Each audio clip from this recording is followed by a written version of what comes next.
today I am going to start next topic, that is called properties of acid. तो firstly I will discuss the what is I am discuss about the what is the acid. Acid वो substance होते हैं, यानी दो substance which contain the hydrogen ion, that is called the acid. Properties of acid में हम देखते हैं, यानी वो सब्सटेंस जो हाइड्रोजन आयन कंटेन करते हैं, that is called the acid. ये टेस्ट में क्या होंगे, सोर होंगे यानी खट्टे होंगे. जैसे एज फॉर एग्जांपल, जैसे हमने कभी लेमन को टेस्ट किया होगा तो लेमन क्या कैसा लगता है, खट्टा लगता है. पिकल्स हो गए वो भी खट्टे लगते हैं. इन दो substance who sour in taste, that is called acid. and जो एसिड होते हैं that is a corrosive in nature. क्यों कॉरेसिव क्यों होंगे, अगर हम सपोज करें किसी मेटल के कंटेनर में अगर इसे हम पुट अप करते हैं तो ये क्या करेगा, इस मेटल के सरफेस से रिएक्ट कर देगा, और रिएक्ट करने के बाद उस सरफेस में क्या करेगा, होल क्रिएट कर देगा. तो that's why we can not store the acid in a metal container. जैसे हम लेबोरेटरी में भी देखते हैं कि लैब में हम कभी भी एसिड को किसी भी मेटल के कंटेनर में नहीं रखते हैं, बिकॉज अगर हम सपोज करो मेटल के कंटेनर में किसी एसिड को पुट कर दिया तो वो एसिड क्या करेगा, उस मेटल कंटेनर के साथ रिएक्ट करेगा, और रिएक्ट करने के बाद उस मेटल के सरफेस पे होल क्रिएट कर देगा, जिसकी वजह से क्या होगा, होल हो जाएगा. तो ये मेटल का सरफेस क्या हो जाएगा, ख़राब हो जाएगा. इसीलिए हम कभी भी किसी भी एसिड को मेटल के कंटेनर में स्टोर नहीं करते हैं. इसीलिए बोलते हैं that is a corrosive in nature. तो what is the properties of acid. तो फर्स्ट प्रॉपर्टीज है that contain hydrogen ion, sour in a taste, and corrosive in a nature. That's why we can not store the acid in a metal container. जैसे question भी मैंने आपको लिखा दिया हुआ है, why we can not store acid in a metal container. तो अगर सपोज कर बोर्ड के एग्जाम में ये क्वेश्चन पूछता है कि क्यों हम किसी भी एसिड को मेटल के कंटेनर में स्टोर नहीं करते हैं, तो आप रीज़न यही बताएंगे कि अगर मेटल को हम किसी भी एसिड को मेटल के कंटेनर में स्टोर करते हैं तो वो क्या करेगा, वो एसिड जो मेटल कंटेनर के साथ रिएक्ट कर लेगा, और रिएक्ट करने के बाद उस मेटल के सरफेस पे क्या करेगा, होल क्रिएट कर लेगा. That's why we can not store the acid in a metal container. ठीक है. अच्छा, एक चीज़ और ये हमेशा ध्यान रखना, रिएक्टिविटी सीरीज होती है, उसमें देखा होगा हाइड्रोजन के बिलो कॉपर होता है, मरकरी आता है, सिल्वर आता है, गोल्ड आता है, एंड प्लैटिनम आता है. ये जो हाइड्रोजन के बिलो ये जो मेटल्स आ रहे हैं, ये डाइल्यूट एसिड के साथ रिएक्ट नहीं करते हैं. किसी भी डाइल्यूट एसिड के साथ रिएक्ट नहीं करेंगे. इनको ये हमेशा ये क्वेश्चन पूछा जाता है कि can we store the sulphuric acid, और we can say that can we store any acid in a copper container, silver container, gold container, dilute acid. तो या फिर ये पूछ लेगा कि क्या what happen when copper is react with dilute HCl.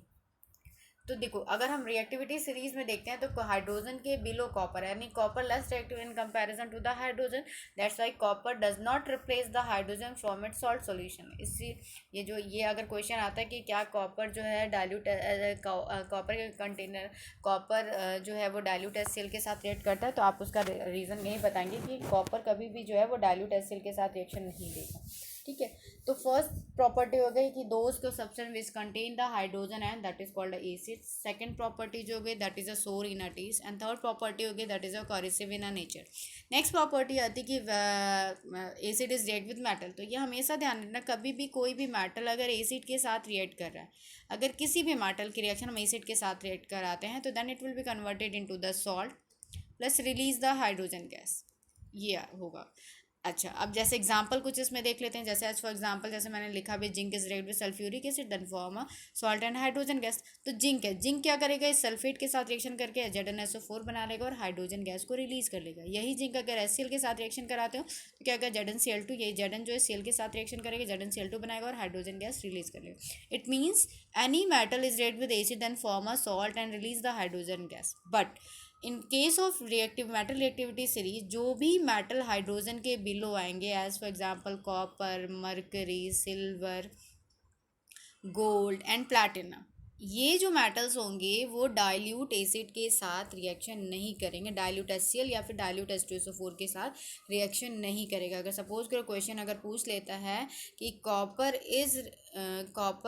Is react with dilute HCl, क्या ये रिएक्शन हो गया. हमको पता है कि metal is react with acid then form a salt and release the hydrogen, लेकिन मैंने अभी जस्ट बोला कि मेटल रिएक्टिविटी सीरीज के अकॉर्डिंग कोई भी मेटल जो होगा जो हाइड्रोजन के बिलो आ रहा है वो एसिड डाइल्यूट एसिड के साथ रिएक्शन नहीं करेगा, यानी ये रिएक्शन नहीं होगी. ठीक है। तो ये ऐसा एग्जाम में मत लिखाना कि copper is react with dilute HCl then form a CuCl and release the hydrogen. ये रिएक्शन नहीं होगी। कॉपर कभी भी डाइल्यूट HCl के साथ या डाइल्यूट H2SO4 के साथ रिएक्शन नहीं करेगा। लेकिन हाँ, कॉपर जो है वो डाइल्यूट नाइट्रिक एसिड के साथ रिएक्शन देगा। ठीक है, क्यों देगा? अब कॉपर एसिड है क्योंकि जो नाइट्रिक एसिड होता है that is a strong oxidising agent. लेकिन इस रिएक्शन में सॉल्ट तो बनेगा, कॉपर नाइट्रेट बनेगा, CuNO3 का होल ट्वाइस बनेगा, जो आपका होगा, मैं इसको यहाँ लिख दे रही हूँ, जो कॉपर CuNO3 का होल ट्वाइस कॉपर नाइट्रेट बनेगा। लेकिन हाइड्रोजन गैस यहाँ पे इवॉल्व नहीं होगी, यहाँ पे nitrogen mono oxide gas evolve होगी। तो ये ध्यान रखना, कोई भी मेटल अगर एसिड के साथ रिएक्ट करता है तो वो हमेशा सॉल्ट बनाएगा और हाइड्रोजन गैस को इवॉल्व करेगा। अच्छा, क्वेश्चन ये भी, जैसे एग्जाम्पल मैंने कुछ लिया, iron is react with HCl then form FeCl2 यानी फेरस क्लोराइड बनेगा, हाइड्रोजन गैस इवॉल्व करेगा। Magnesium is react with HCl then form magnesium chloride and hydrogen gas evolve करेगा। कॉपर देखो यहाँ पे लिखा हुआ, copper is does not react with dilute HCl, यहाँ पे कोई रिएक्शन इन्वॉल्व नहीं होगी, ना रिएक्शन और ना गैस को इवॉल्व होगी। जब रिएक्शन ही नहीं होगी तो गैस भी इवॉल्व नहीं होगी। अच्छा, एक क्वेश्चन और इसमें पूछता है कि सपोज करो, कहता है कि when metal X is react with dilute acid और डाइल्यूट HCl बोल दिया इसने, और ये कह दिया कि ये जो मेटल X है ये जो है ये आपका ब्राउन कलर का होता है, ब्राउन हो गया, यानी ये हो गया कॉपर और डाइल्यूट HCl के साथ तो रिएक्शन होगी तो कोई गैस इवॉल्व होगी नहीं। सपोज करो कहता है कि आयरन है Fe है, ठीक है, या फिर ये कह दिया है कि कोई मेटल X है, कोई मेटल X दिया हुआ है और ये डाइल्यूट HCl के साथ रिएक्ट कर रहा है और एक गैस इवॉल्व हो रही है Y2, ठीक है। और ये जो गैस इवॉल्व हो रही है, इस गैस जब इवॉल्व हो रही है तो उस टेस्ट ट्यूब के माउथ के पास जब हम बर्निंग मैचस्टिक लेकर के जाते हैं तो वो क्या करता है, पॉप साउंड प्रोड्यूस करता है और ये मैचस्टिक और फास्टली बर्न करने लगती है। तो वो कौन सी गैस इवॉल्व होगी? तो हमेशा ध्यान रखना, अगर ऐसी कंडीशन पॉप साउंड जहाँ भी आएगा that is a hydrogen gas. क्यों? सपोज करो हमने कोई रिएक्शन कराई, एक टेस्ट ट्यूब लिया, टेस्ट ट्यूब में हमने आयरन का पाउडर मिक्स डाल दिया, ठीक है, और इस टेस्ट ट्यूब में हमने क्या किया, HCl डाल दिया। तो जैसे ही HCl acid dilute HCl acid डाल रहे हैं तो यहाँ पे colourless and odourless gas evolve होती दिखाई देगी हमको। देखिए कलरलेस ऑर्डरलेस है तो कुछ दिखेगा तो है नहीं, लेकिन यहाँ कुछ बबल्स फॉर्म होते लगेगा कि हाँ कुछ पॉप साउंड ऐसे तो सुनाई नहीं देगा। तो हम क्या करेंगे, इस गैस को चेक करने के लिए हम एक मैच स्टिक को जलाएंगे और जलाने के बाद इस टेस्ट ट्यूब के माउथ के पास लेके जाएंगे। जैसे ही मैच स्टिक, जब बर्निंग मैच स्टिक को माउथ के पास लेके जाएंगे तो होगा क्या, ये मैच स्टिक जैसे ही बर्निंग मैच स्टिक उसके माउथ, टेस्ट ट्यूब के माउथ के पास पहुंचेगी तो पॉप साउंड प्रोड्यूस होगा और ये मैच स्टिक और फास्टली बर्न कर लेगी। इससे प्रूफ हो जाएगा कि जो गैस रिलीज हो रही है that is a hydrogen gas. तो ये आपकी फोर्थ प्रॉपर्टी थी। नेक्स्ट प्रॉपर्टी होती है रिएक्शन विद मेटल कार्बोनेट। तो ये हमेशा ध्यान रखना, मेटल कार्बोनेट अगर एसिड के साथ रिएक्ट कर, देखो कार्बोनेट है तो कार्बन डाइऑक्साइड गैस इवॉल्व होगी, पहले तो ये जानो CO2 इवॉल्व होनी है, प्लस वाटर भी बनेगा, इसके अलावा सॉल्ट बनेगा, ठीक है। यानी कभी भी कोई भी मेटल कार्बोनेट अगर एसिड के साथ रिएक्ट करेगा तो हमेशा सॉल्ट बनेगा, कार्बन डाइऑक्साइड गैस बनेगी और और वाटर फॉर्म होगा।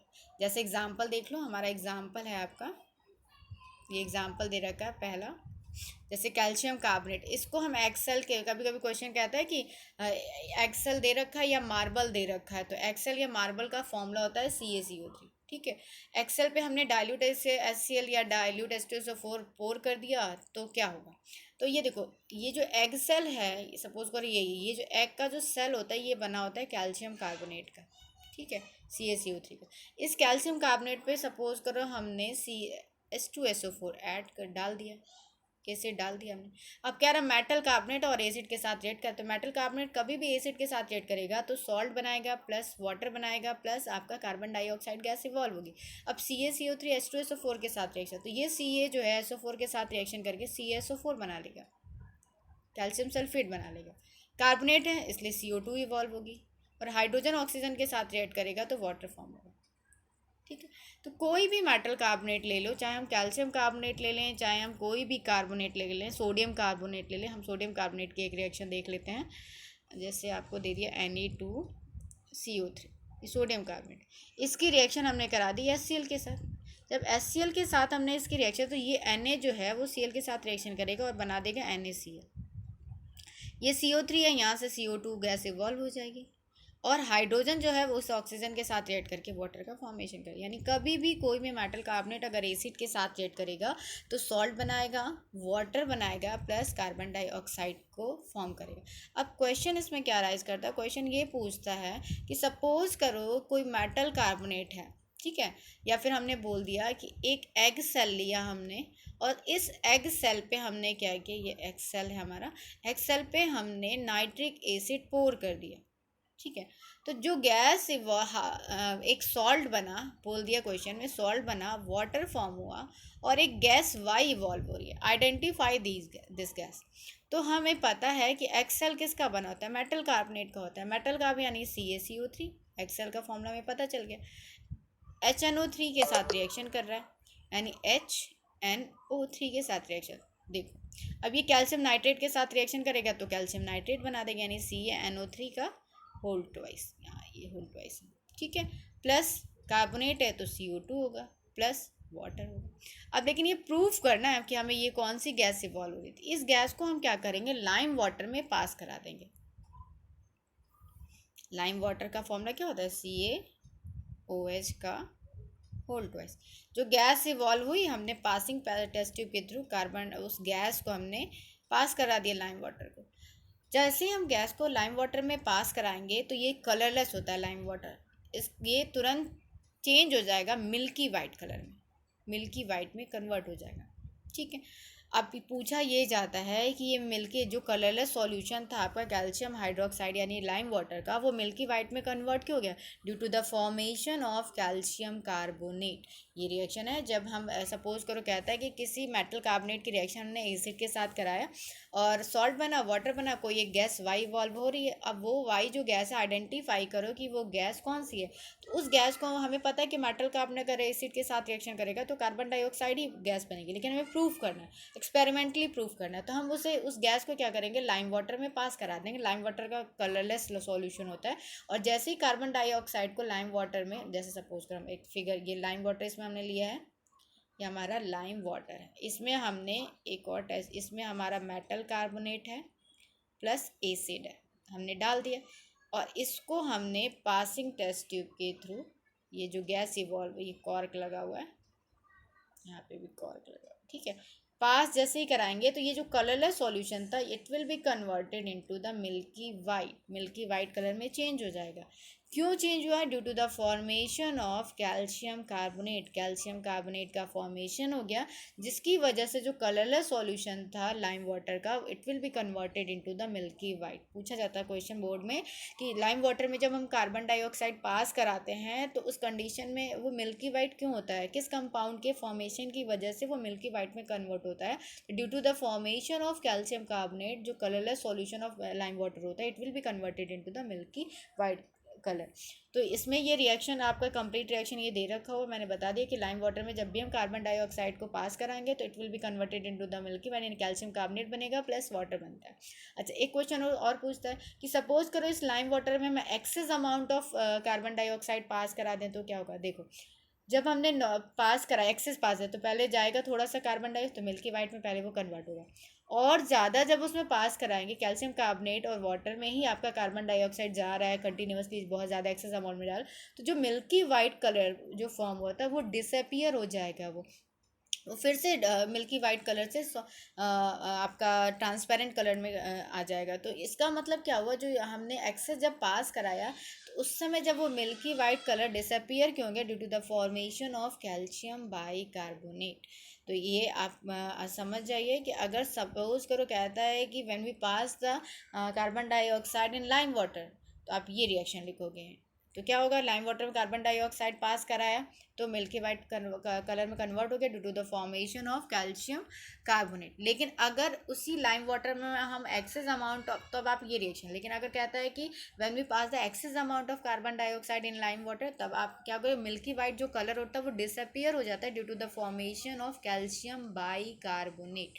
ये फॉर्मूला होता है CaSCO3 का उल्टा। जब अगर क्वेश्चन पूछता है कि what will be happen when we pass the excess amount of carbon dioxide in lime water, तब आप ये रिएक्शन लिखोगे। और सिंपली अगर क्वेश्चन कहता है कि what will be happen when we pass the carbon dioxide in lime water, तब आप ये वाली रिएक्शन लिखोगे, वो मिल्की वाइट में कन्वर्ट हो जाएगा। एक्सेस में आप ये लिखोगे, नॉर्मल कंडीशन में आप ये लिखोगे। ठीक है, रीज़न क्लियर हुआ कि मिल्की वाइट में कन्वर्ट क्यों होता है, due to the formation of calcium carbonate. Milky white अगर एक्सेस अमाउंट में हम कार्बन डाइऑक्साइड पास कराते हैं तो इट विल, तो उसका जो मिल्की वाइट कलर होता है क्यों डिसअपियर होता है, what will be happen when we pass the excess amount of carbon dioxide in lime water, तो क्या होगा, मिल्की वाइट कलर डिसअपियर हो जाएगा due to the formation of calcium bicarbonate. ठीक है, ये आपका इस कैल्शियम बाइकार्बोनेट के फॉर्मेशन की वजह से जो मिल्की वाइट कलर था वो डिसअपियर हो जाएगा।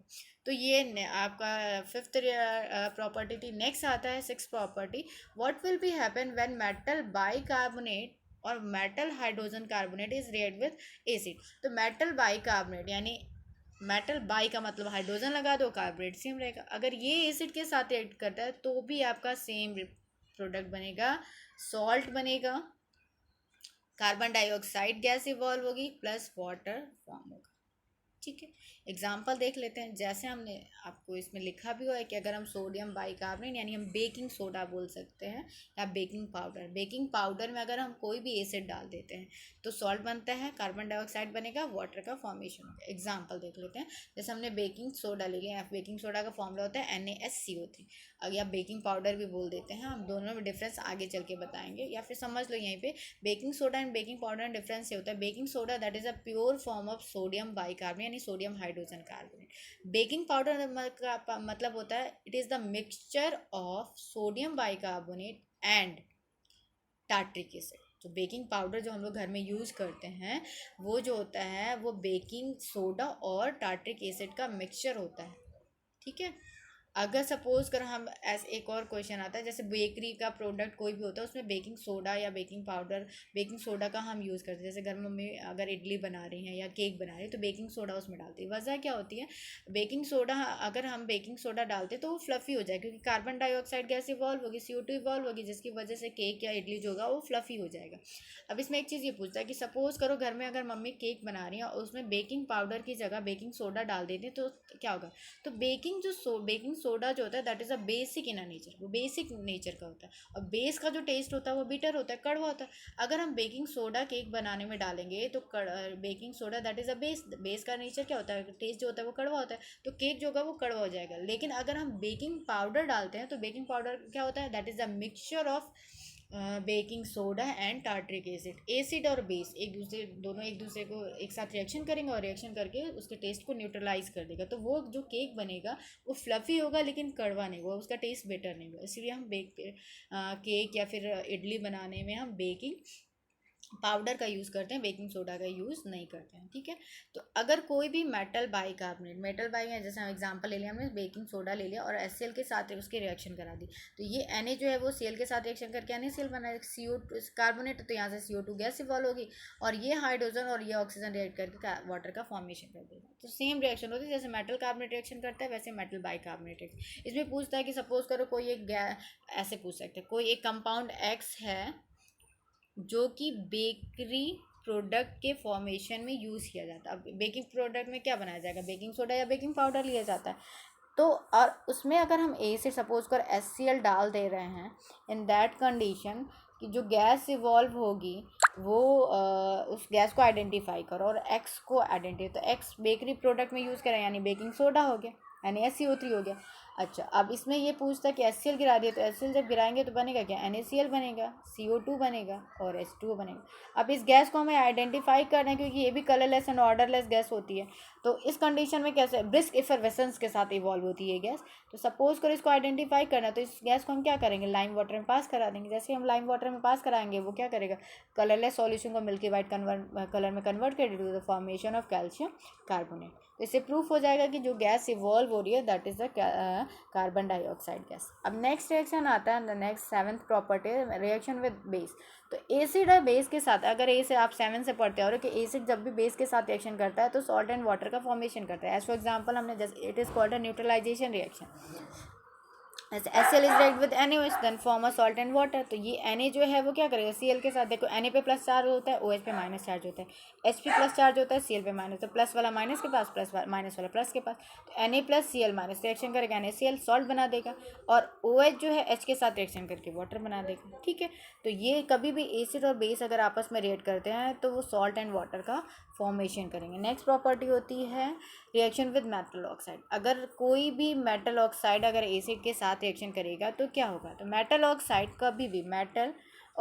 कभी भी अगर एसिड के साथ रिएक्शन कर रहा है, ठीक है, तो एसिड के साथ अगर रिएक्शन कर रहा है then form salt and water.